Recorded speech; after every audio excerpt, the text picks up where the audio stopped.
Hello everyone, welcome to EduTap and welcome to the series that we have started exclusively for the upcoming UPSC EPFO exam, wherein we'll be doing 15 MCQs in a day and as part of which today we are going to see settlement of industrial disputes part 2. Part 1 already ho gaya hai.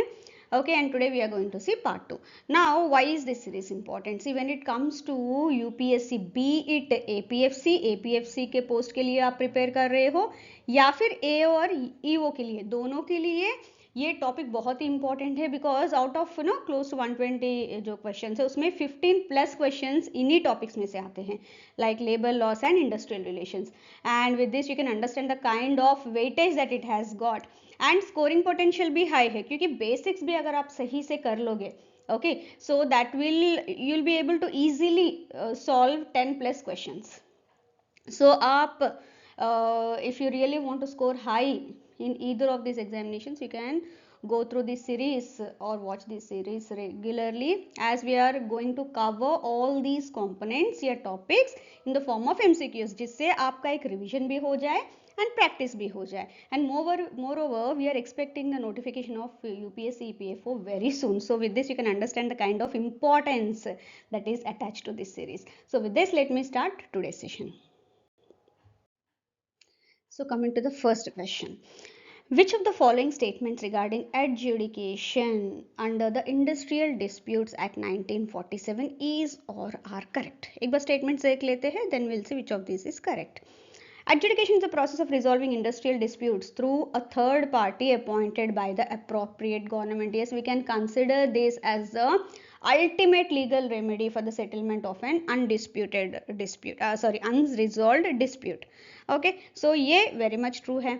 The reference of a dispute to adjudication is always voluntary and requires the consent of both the parties. Now ये false है क्योंकि अगर ज़रूरत पड़ी तो appropriate government can go for this adjudication and that would be referred to the looked at the legal remedy. So यहाँ पे consent के बिना भी हो सकता है.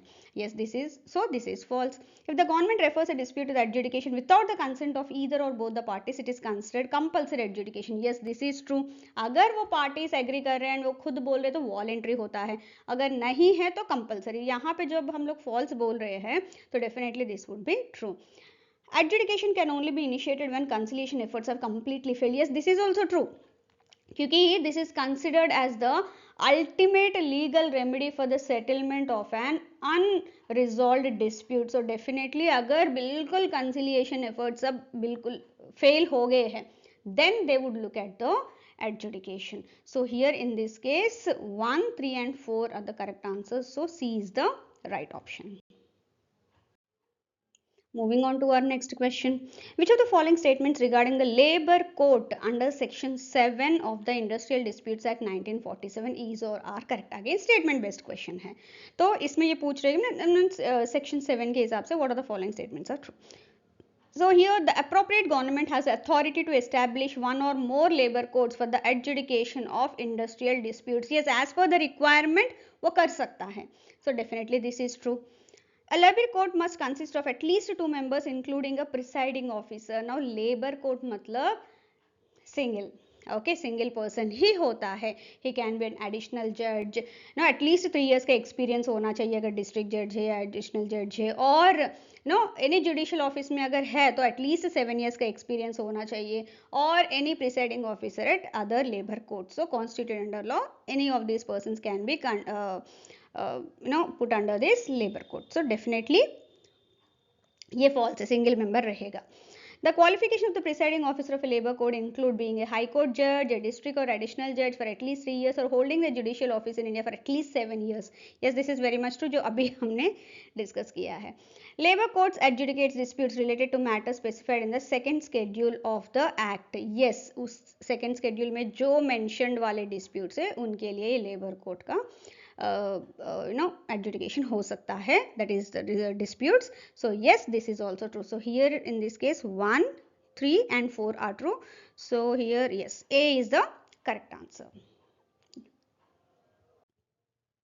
So moving on to our next question. Which of the following statements about industrial tribunals under the Industrial Disputes Act 1947 is or are correct? Now, for the first time, industrial tribunals were created for the resolution of the industrial disputes under the Industrial Disputes Act 1947. And this is a judicial body that is responsible for the adjudication of the industrial disputes related to any matter that is specified in certain schedules. Let us see here.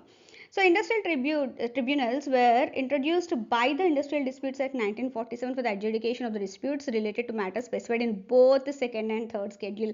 Yes, this is very much true. Okay, an industrial tribunal must consist of at least 3 members, including the presiding officer and 2 assessors. See, when we talk about industrial tribunal, okay same labour code की तरह single member ही रहेगा presiding officer की तरह, and again almost same experience के साथ इसमें appoint कर सकती है appropriate government. But when it comes to assessors may or may not be appointed, क्योंकि वो रिक्वायरमेंट के हिसाब से होता है, कंपल्सरी नहीं है. सो हियर यहाँ पे ये लोग मस्ट कंसिस्ट, नो, मे और may be appointed as per the requirement. So this is a false statement. The presiding officer of an industrial tribunal must be either a high court judge or a district or additional court judge with at least 3 years of experience. This is very much true. The appropriate government has a discretion to appoint 2 assessors to advise a tribunal during proceedings. Yes, जहाँ पे भी requirement है, कहीं पे कुछ technical knowledge की वजह से ये whatever that is, assessors को वो appoint कर सकती है, but it's not compulsory, only as per the requirement. So this is very much true. So here 1, 3 and 4 are correct. So here B is the correct answer. Moving on to our next question, which of the following statements regarding National Tribunal under the Industrial Disputes Act 1947 is or are correct? Let's have a quick look at the statements. A national tribunal is established to adjudicate disputes involving national importance or issues affecting industrial establishments across multiple states. Yes, ये central government के पास ही रहता है and national importance वाले जो disputes है वो देखता है ये. So yes, this is true. The central government appoints only 1 presiding officer, but it may appoint 2 assessors to assist in the proceedings. Yes, this is very much true. जैसे in earlier cases also जो हुआ था national industrial tribunal, same उसी तरह से. So this is also very much true. The presiding officer of a national tribunal must be a high court judge, an independent person and below 65 years. Yes, this is also very much true. The state government has the authority to appoint a national tribunal when the dispute concerns industries within its jurisdiction. No. National tribunal central government ही appoint कर सकता है, not the state government. So this is false.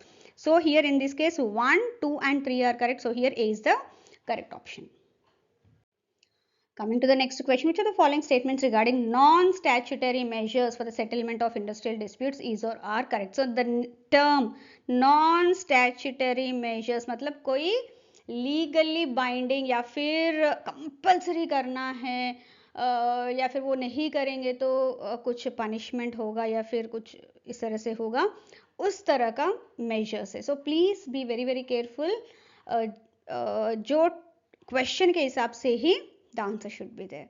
So let's have a quick look at the statements. Workers' participation in management promotes collaborative decision making between the employers and employees. Yes, this is very much true and ये non-statutory measure है. Okay, and completely welcome. Collective bargaining refers to negotiations between the employers and trade unions to establish fair wages and working conditions. Yes, this is also true क्योंकि ये भी non-statutory ही है. Okay. Grievance procedures provide a structured mechanism for resolving industrial disputes within an organization. Yes, वो as per the rules, okay, they have to conduct, but again that all depends on the organization itself. Yes, this is also very much true. Standing orders are legally mandated rules and every industrial establishment must follow under the Industrial Employment Standards Act 1946. ये statement true है, but when it pertains to this ये नहीं है, क्योंकि यहाँ पे we are talking only about non-statutory measures जो ले सकते हैं for settlement of industrial disputes. So this is false. So here in this case only 1, 2, 3 are true. So C is the correct answer here. Moving on to our next question. The first wage board in India was established for which industry? See, 1950s, 1960s में the government has started constituting various wage boards in majorly in appreciation of the problems which arise in the arena of wage fixation. As part of which The first wage board in India was established for cotton textile industry so that उनके जो wage related problems and all that can be looked into. So here B is the correct answer. Moving on to our next question. Which of the following statements regarding the code of discipline is incorrect? So, now when we look at the code of discipline, actually it is a set of self-imposed and mutually agreed voluntary principles of discipline है, so that a cordial relation between the management and the workers can be maintained, and it is applicable for both public and private sector enterprise. ऐसा नहीं है कि ये public sector के लिए या private sector के लिए. Now let's look at the statements. It is a voluntary code mutually agreed upon by both the workers and the management, and this is very much true. Okay, it promotes settlement of disputes through mutual negotiations, voluntary arbitration and conciliation. Yes, this is also true. It consists of three sets of principles. First, one for both management and unions, two for the management, and three exclusively for the union. So ये three set of principles it is embedded as part of code of discipline. किसको किस तरह से respond करना चाहिए in the kind of situation, किस तरह से करना चाहिए and all that. So yes, this is also very much true. So अब 3 correct है तो last one should be incorrect. It allows for the involvement of an external agency in dispute resolution. ये खुद अपने आप से करना चाहता है. So there is no question of allowing a third party until and unless वो बिल्कुल कर नहीं पा रहे हैं dispute resolution. So this is false. So here B is the correct answer because it is an incorrect statement. What is the characteristic of the awards given by wage boards in India? Okay, जो भी वो judgment pass करेंगे, that's what we're talking about. So they are statutory and enforceable under law? No, actually they are non-statutory and not enforceable under law. This is true. Okay, ये भी गलत है. They are binding on all? No, ऐसा नहीं है. So here जो भी होगा that would they can go further to the legally or further proceed कर सकते हैं. So here in this case C is the correct answer. Moving on to our next question. Before that, industrial disputes का जो settlement है उसमें दो तरह का सेटलमेंट होता है. एक तो विदाउट स्टेट इंटरवेंशन, मतलब गवर्नमेंट या फिर कुछ लीगली उसके बिना इंटरवेंशन के बिना भी हो सकता है, like your collective bargaining. Okay, collective bargaining का तो पूरा एक चैप्टर ही हमने किया था, राइट. एंड दूसरा है वॉलंटरी आर्बिट्रेशन. सो यहाँ पे हम लोग उसी के बेसिस पे, that is settlement of the industrial disputes without state intervention, वो करने वाले हैं. So a major automobile company and its workers union are engaged in wage dispute. After several rounds of unsuccessful negotiations, both parties decided to involve a neutral third party to help resolve the issue. So they both have decided this. Okay, ऐसा नहीं है कि किसी के force पे. However, they agree that they are not obligated to accept the decision made by the third party. Okay, now which of the following best describes the method of dispute resolution here? Compulsory arbitration नहीं है क्योंकि they both have agreed to this, so voluntary है. Adjudication नहीं है क्योंकि वो तो ultimate legal option है उनके पास. कंपल्सरी कलेक्टिव बार्गेनिंग वो भी नहीं है, वो तो दूसरे टाइप का ही है. So here we are talking about voluntary arbitration where they both have come together voluntarily and going for arbitration involving a third party. So here C is the correct answer. Moving on to our next question. A major railway union has called for an indefinite strike demanding higher wages and better working conditions. The strike has led to severe disruptions in the transportation, affecting millions of passengers and the supply chain of essential goods. सब कुछ बिल्कुल disturb हो गया है, the supply chain. Considering the urgency of the situation, which of the following measures is most likely to be taken by the government to resolve the dispute? Okay, so here किस तरह से कर सकते हैं? Now it is going out of hands, बिल्कुल दोनों भी सुनने के लिए तैयार नहीं है, right? So in that case the appropriate government has to come forward so they can impose a compulsory arbitration, so invoke a compulsory arbitration to ensure a binding resolution and restore railway operations. This they can do. Allow the strike to continue until the, no, this can't be, क्योंकि इससे और भी नुकसान हो सकता है. Directly impose new wage, no, ये भी नहीं कर सकते क्योंकि उनका organization कुछ rules and regulations होते हैं. Permit railway employees to take legal action, no, this is also they can't do. So here B is the correct option.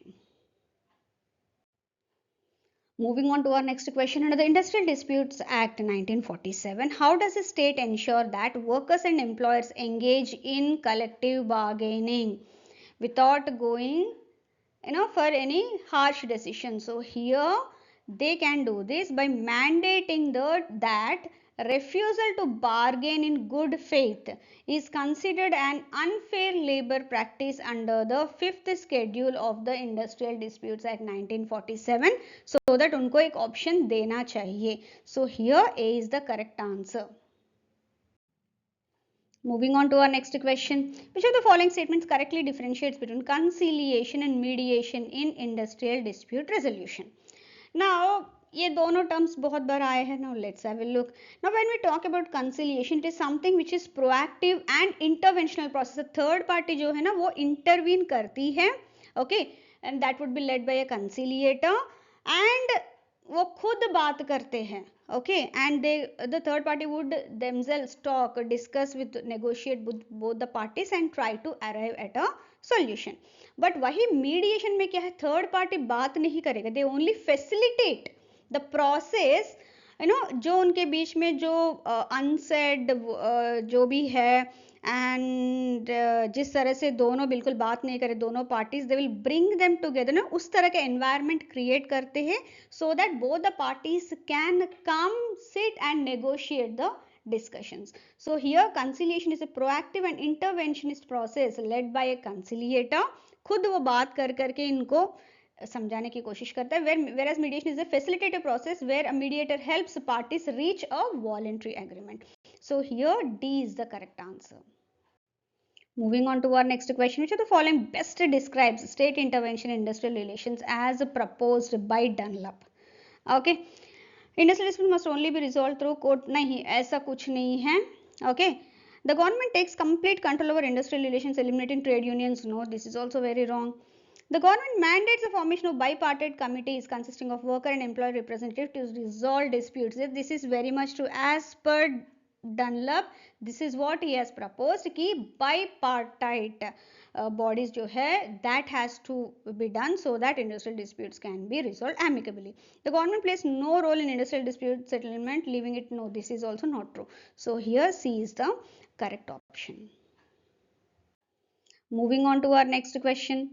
Okay, which of the following was a key recommendation of the second National Commission on Labour regarding labour laws? See, कई सारे उन्होंने recommendation दिया है, okay, and one of that recommendation is that जो सबसे crucial है, that is merging. They said that we have to merge the multiple central legislations related to labour relations into a single law which can be called as a labour management relations act. Thereby जो कई बार ऐसा होता है कि common वाले points होते हैं या फिर अलग अलग डिपार्टमेंट्स के अंदर या फिर अलग अलग जुरिस्डिक्शंस के अंदर होता है, तो ऑल दैट वो कन्फ्यूजन हटा के it should be under one simple law, that is merging them together, and this is option A. Now again one more question on the recommendations of the second National Commission on Labour. Let's have a look at it. According to the recommendations of the second National Commission on Labour, what should be the procedure for resolving industrial disputes in socially essential services like water supply and transport, etc.? Okay, so here in this case they said that, or they recommended that, if at least 51% of the workers vote in favor of a strike, the dispute should be referred to compulsory arbitration. Okay, even in case of socially essential services like water supply and transport related disputes. So here it is B, which is the correct answer. So friends, I really hope that you have liked this session. Before winding up the session, I have a small announcement. See, currently at EduTap, they're offering 3 major courses for all those students who are targeting the upcoming UPSC EPFO 2025 exam for both the APFC and EO or AO post. सो इसमें 3 courses है। सबसे पहले आता है master course. Now ये उन बच्चों के लिए है जो बिल्कुल 1 पॉइंट सोर्स चाहिए उनको, कि हर चीज़ का कंटेंट, हर सब्जेक्ट का कंटेंट उनको मिल जाए। And here yes you will get everything in the form of PDFs, MCQs, videos, test, chapter quizzes, everything. Along with that strategy sessions भी होंगे every Thursday to be precise. Kuldeep sir आपसे online मिलेंगे and then इतना सारा content है तो उसको एक स्ट्रैटेजी के हिसाब से फॉलो करेंगे तो डेफिनेटली बहुत ही ईजी रहेगा आपका जर्नी, जो प्रिपरेशन जर्नी है that he will take you through. Along with that कुछ डाउट्स जो भी है all that will be resolve during that session. So second course आता है टेस्ट सीरीज प्लस। ना ये उन बच्चों के लिए बहुत बेनिफिशियल रहेगा जो ऑलरेडी कुछ अपने हिसाब से पढ़ लिए कुछ सब्जेक्ट्स, लेकिन कुछ सब्जेक्ट्स के लिए उनको थोड़ा एक्सपर्ट वाला टीचिंग चाहिए। तो उनके लिए ये बेटर है कि वहाँ जो भी इनको सब्जेक्ट्स एक्सपर्ट से पढ़ना है वो plus test series, so that सभी सब्जेक्ट्स की प्रैक्टिस भी हो जाए।